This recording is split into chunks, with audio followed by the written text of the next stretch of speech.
Hello, thanks for joining us. I'm honoured today to speak to the Reverend Munther Isaac. He's senior pastor at the Evangelical Lutheran Christmas Church of Bethlehem. Now, he delivered an incredibly powerful Christmas sermon in which he damned Western complicity in Israel's ongoing mass slaughter in Gaza.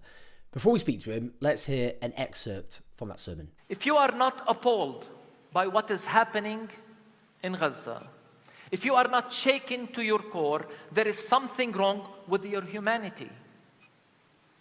And if we as Christians are not outraged by the genocide, by the weaponization of the Bible to justify it, there is something wrong with our Christian witness, and we are compromising the credibility of our gospel message. If you fail to call this a genocide, it is on you. It is a sin and a darkness you willingly embrace. Some have not even called for a ceasefire. I'm talking about churches. I feel sorry for you. We will be okay. Despite the immense blow we have endured, we, the Palestinians, will recover. We will rise. We will stand up again from the midst of destruction, as we have always done as Palestinians. Although this is by far maybe the biggest blow we have received in a long time. But we will be okay. But for those who are complicit, I feel sorry for you. Will you ever recover from this? Your charity and your words of shock after the genocide won't make a difference. Very powerful stuff. Now, I began by asking him about that theme of Western complicity, not just those who actively support Israel's onslaught, but those who refuse to speak out. Yeah, thank you for having me. This is something we've been talking about as Palestinians, but certainly as Palestinian Christians for a while now. But I think the war on Gaza brought everything in an intensive way together. We engage a lot with not just church leaders, but diplomats and politicians. And we hear the rhetoric from Western leaders who have been for years not just supporting Israel, but supporting the Zionist narrative. We see how in this war, everyone frames this conflict as if it started in October 7th, ignoring the context, and then continuing to not just be silent about what's happening in Gaza, but silent about the constant dehumanization of the Palestinians. The way we were described by Israeli politicians and military leaders, and the way they continue to use phrases like human shields, So if it takes, as I said, destroying a school and killing everyone in it just to get one Hamas militant, it's okay, because they don't see us as equal humans. So this language that Israel is doing self-defense, it's a war on Hamas, and then Palestinians are casualties. And especially when you compare it with the reaction when, for example, Russia bombs Ukraine, and we're appalled. I mean, you're very concerned about the killing of civilians in Ukraine, but what about us? And there, it seems the narrative is there. This is not just what happened in the first week after October 7th. Everyone was horrified. We were all horrified. No one should approve the killing of children or families. But then you see how the world leaders lined up one after the other to make sure Israel not only has the weapons and that they will pay the bill, but that they will have the cover, that they will have the political cover. And in some instances now, churches have given the theological cover, something we've been talking about as Christians. And then now that the death toll has increased, we're beginning to see, the stance a little bit get softer, and they're saying, we're concerned. Israel should respect the parameters of wars. And I say, now you say, after you've told Israel, basically, it's okay to go on and do what you're doing. Israel has been clear about their intentions. They told us what they were going to do. They told us they were going to empty Gaza. And now you're concerned? Now you say, oh, this is appalling. And mark my word, when this genocide is finally over and the international community has access to Gaza, and we begin uncovering not just the dead bodies from under the rubble or in the streets. And right now we're seeing horrifying images of dead bodies everywhere in the streets. But then the amount of massive destruction that took place, to the extent that Gaza is no longer inhabitable, mark my word, people will say this is shocking, this is horrifying, and so on. It's like, and this is what I don't get, and I don't think we should allow them to get away with this, especially when they will come with their money of relief and so on, or even worse, if they're going to be okay with funding the displacement of the Palestinians of Gaza. And we're beginning to hear this. So the plan is unfolding in front of our eyes. Everybody is seeing it. We've seen it coming.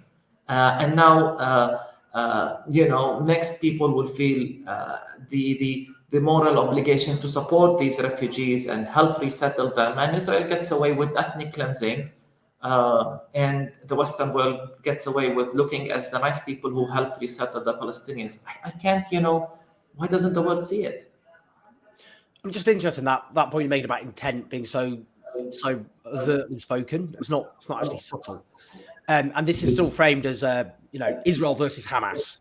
But then, I say this to you as a theologian, when Benjamin Netanyahu quoted approvingly the Amalek in the Bible, and the Amalek nation attacked the Israelites, and he says, remember what Amalek did to us, and in that God commands the Israelites to kill all men, women, children, and livestock. Ethnic cleansing, 2 ministers now have come out and called for the ethnic cleansing of Gaza, of the Palestinian people, and resettlement.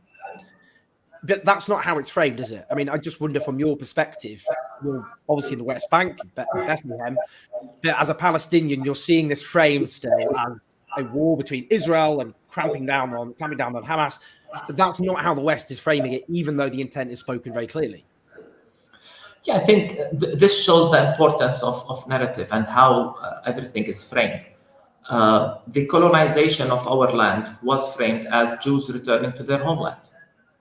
Just think of that logic that is very common in churches today. A logic that gives a Jewish person born in Russia or Ukraine more entitlement to the land than the indigenous Palestinians who've been living here for generations. And this rhetoric is translated into action because we're denied our rights on a daily basis.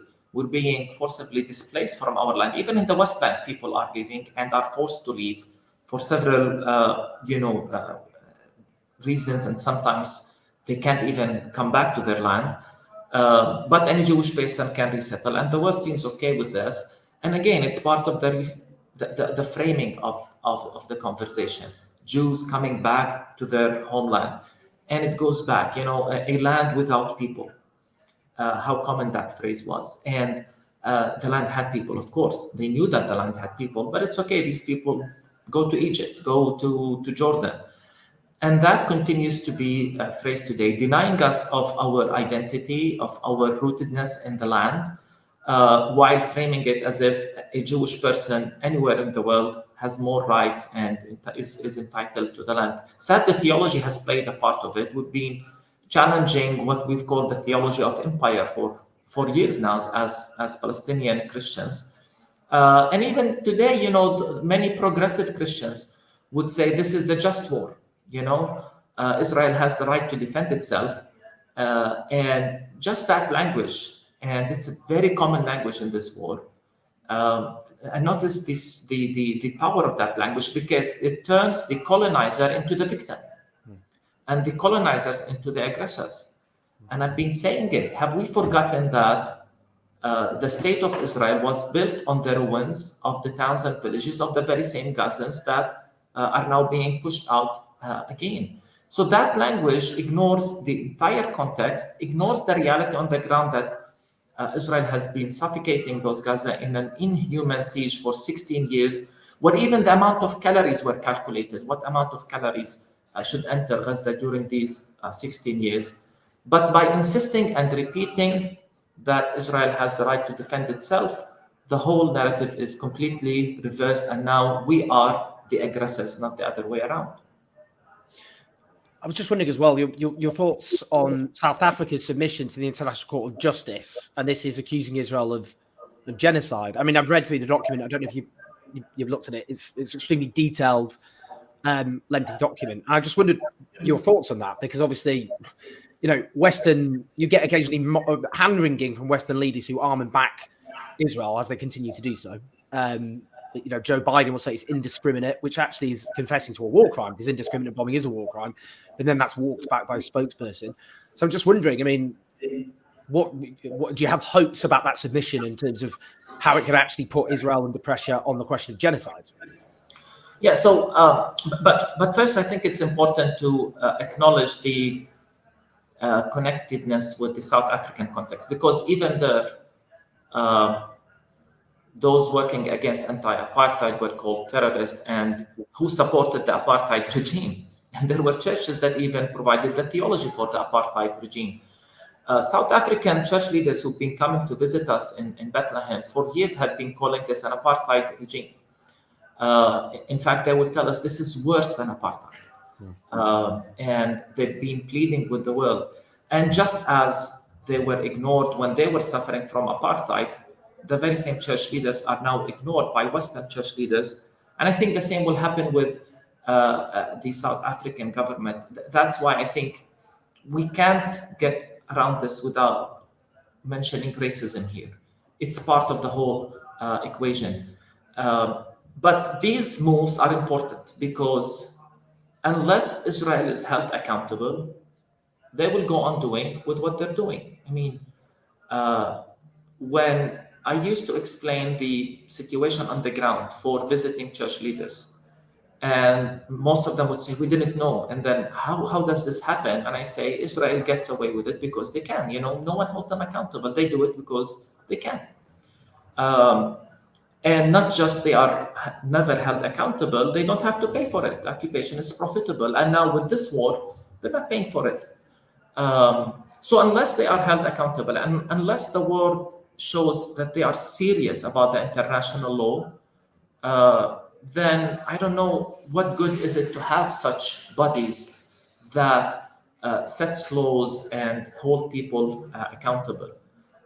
We've seen how Israel continues to get away using the American veto power, but we can't get them away now with obvious war crimes that the whole world is witnessing. I mean, the people of Gaza are broadcasting their own execution, their own genocide, and the world is watching, and we're still debating terminologies and so on.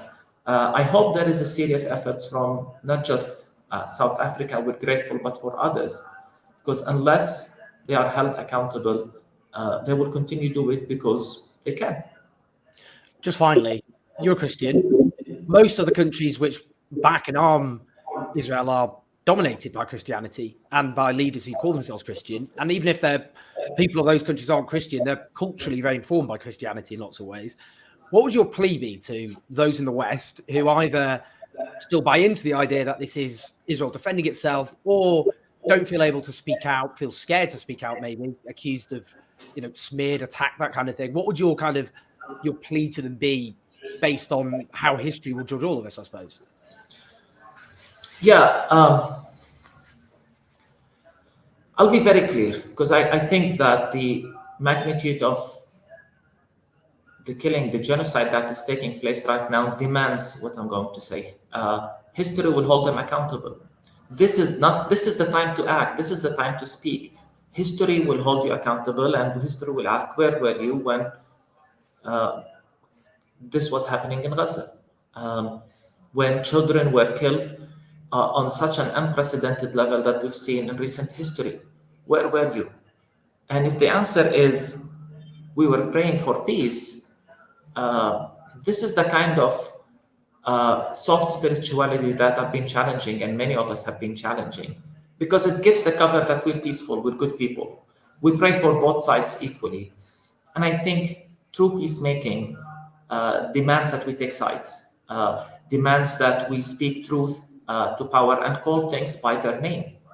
This is the time to act and to speak and to put pressure.